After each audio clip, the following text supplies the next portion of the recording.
NV ശശിധരനും കൂടി നമ്മോടൊപ്പം ചേരുകയാണ്. ജീവനക്കാരുടെ അവകാശങ്ങൾ ധ്വംസിച്ചിരിക്കുന്നു, അത്തരത്തിലൊരു പൗരാവകാശ കൊലപാതകം പൂർത്തിയായിരിക്കുന്നു. ശ്രീ ശശിധരൻ, തീർച്ചയായും ഇലക്ഷൻ കമ്മീഷന്റെ ജീവനക്കാരായിട്ട് ഭാഗമായി നിന്നുകൊണ്ടാണ് ജീവനക്കാർ പ്രവർത്തിച്ചത്. തെരഞ്ഞെടുപ്പ് വിജയകരമായും നീതിപൂർവവുമായി നടത്തുന്നതിന് വേണ്ടിയിട്ടുള്ള ഉത്തരവാദിത്വം നിർവഹിക്കുന്നതിന് വേണ്ടിയിട്ടാണ് ജീവനക്കാരെ ഇലക്ഷൻ കമ്മീഷൻ നിയമിച്ചത്. എന്നാൽ ആ ഡ്യൂട്ടി ചെയ്യുന്ന ജീവനക്കാർക്ക് വോട്ടവകാശം നിഷേധിക്കപ്പെട്ടത് ഏറ്റവും ദൗർഭാഗ്യകരമായ കാര്യമാണ്. അവർ കോടതി തന്നെ പലതവണ ഇലക്ഷൻ കമ്മീഷനോട് ആവശ്യപ്പെട്ടു, നിങ്ങൾക്ക് വേണ്ടിയിട്ടല്ലേ കഴിഞ്ഞ തവണ കോടതി പരാമർശം നടത്തിയത്, നിങ്ങൾക്ക് വേണ്ടി ജോലി ചെയ്ത ആളുകളല്ലേ, അവർക്ക് വോട്ടവകാശം കൊടുക്കേണ്ടതല്ലേ എന്ന്.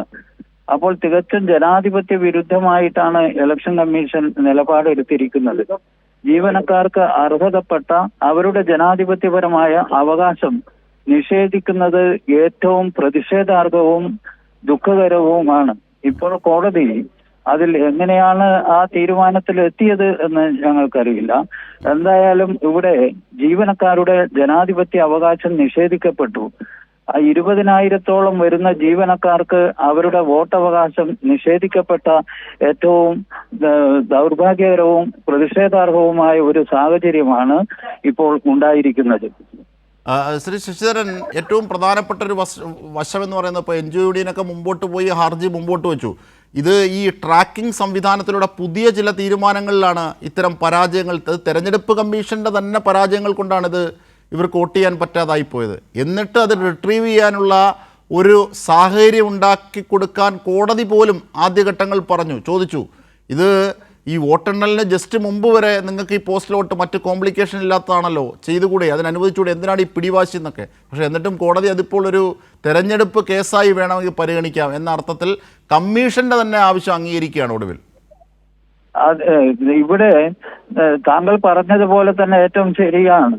സാങ്കേതികത്വം കൊണ്ടും ഇലക്ഷൻ കമ്മീഷന്റെ അനാസ്ഥ കൊണ്ടും ചില ഇലക്ഷൻ ഡ്യൂട്ടി ഞങ്ങൾ കാണേണ്ടുന്നത് പല ഉദ്യോഗസ്ഥന്മാർക്കും 8-ാം തീയതി രാത്രി ഡ്യൂട്ടി വരികയാണ്.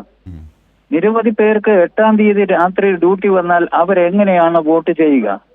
ഒരു ഭാഗത്ത് അങ്ങനെ കിടക്കുകയാണ്, മറുഭാഗത്ത് ഫെസിലിറ്റേഷൻ സെന്ററുകളിൽ ബാലറ്റ് വന്ന് വോട്ട് ചെയ്യാൻ വേണ്ടിയിട്ട് ബാലറ്റ് വന്നിട്ടുണ്ട് എന്ന് അറിയിപ്പ് കിട്ടുക. അവർ വോട്ട് ചെയ്യാൻ പോയപ്പോൾ ബാലറ്റ് ഇല്ല. എത്ര നിരുത്തരവാദപരമായിട്ടാണ് പെരുമാറിയിട്ടുള്ളത്. സാങ്കേതികത പറഞ്ഞുകൊണ്ടാണ് നിഷേധിക്കപ്പെട്ടിട്ടുള്ളത്. ഇത് ആദ്യഘട്ടത്തിൽ വലിയ ഒരളവിൽ വോട്ടവകാശം നിഷേധിക്കപ്പെട്ടിരുന്നു. അത് കോടതിയുടെ ഒരു ഇടക്കാല ഉത്തരവിലാണ് കുറച്ചുകൂടി വോട്ടവകാശം ലഭിച്ചത്. എന്നാൽ ഇപ്പോഴും 20,000-ലധികം ജീവനക്കാർക്ക് കിട്ടാതിരിക്കുകയാണ്.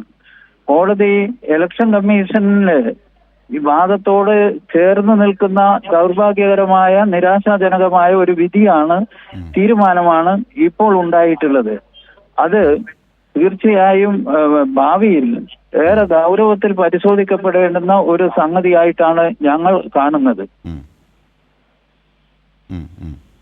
തീർച്ചയായും ഒരു കാര്യം കൂടി ശ്രീ ശശിധരൻ, ഒറ്റ കാര്യം കൂടി, അതായത് ഈ വോട്ട് ചെയ്യണം, വോട്ട് നമ്മുടെ അവകാശമാണെന്നൊക്കെ കോടിക്കണക്കിന് രൂപയാണ് ഖജനാവിൽ നിന്നെടുത്ത് തെരഞ്ഞെടുപ്പ് കമ്മീഷൻ നൽകുന്നവരുടെ പരസ്യത്തിന്.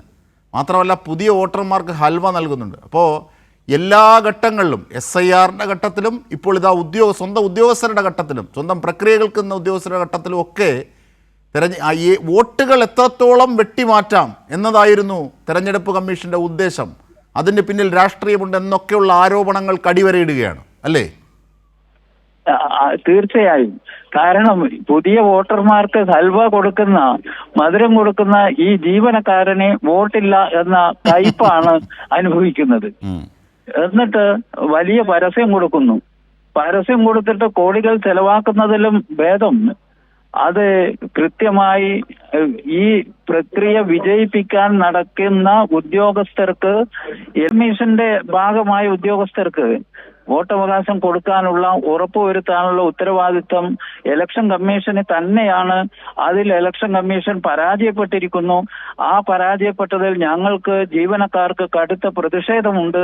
അത് ഭാവിയിൽ ഞങ്ങൾ ആ രീതിയിൽ തന്നെ അതിനെ നിയമപരമായും സംഘടനാപരമായും ഭാവിയിൽ അതിനെ അല്ല, എൻ ജി ഒ യൂണിയൻ നേരിടും. എന്ന നിലയിൽ Shri Sasidharan, N G O union എന്ന നിലയിൽ ഇപ്പോൾ ഹർജിക്കാർ ആണല്ലോ, അപ്പോൾ ഇതൊരു സാധാരണ തെരഞ്ഞെടുപ്പ് കേസായി മാറ്റുകയാണ്. അപ്പോൾ ഇനിയും അതിൻ്റെ നിയമ പോരാട്ടത്തിന് വശങ്ങളുണ്ട്. പക്ഷേ വോട്ടവകാശം പോയി, പക്ഷേ അതിൻ്റെ നിയമപരമായ അവകാശങ്ങളിലേക്ക് അത് തുടർന്ന് ചെയ്യുമോ യൂണിയൻ?